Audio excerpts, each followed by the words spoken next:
Bea Alonzo, ibinida ang kanilang mga super sweet moment sa kanilang nakaraang trip sa Italia. Sa kanyang latest Instagram post, ay ipinakita ni Bea ang short summary ng kanilang Italy journey this year. Makikita dito ang kanilang mga pinasyalang lugar na talaga namang breathtaking ang ganda.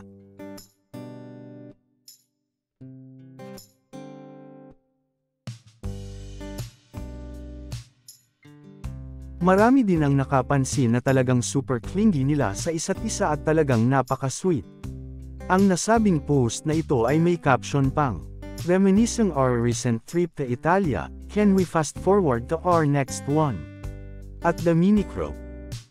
Alam naman nating bukod sa pag-arte ay ang pag-travel sa iba't ibang lugar ay kasama din sa passion ng actress. So masasabi na talaga natin na may part 2 pang magaganap na talagang dapat abangan probably next year. Narito ang naturang post.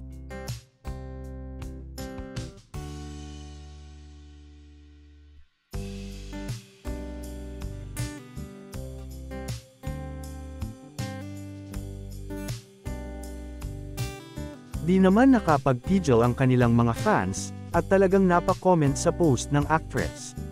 Pwede ba 2024 na agad? Hahahaha.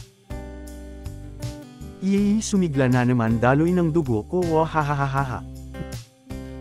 We also can't wait to the next one. Love you both. Di lang pictures ang sweet pati ang background music.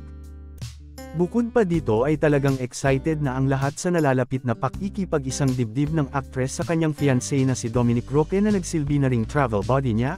Wala pa naman eksaktong date next year kung kailan at saan, ngunit tiyak na ito ay talagang magiging kaabang-abang para sa kanyang mga loved ones at mga fans.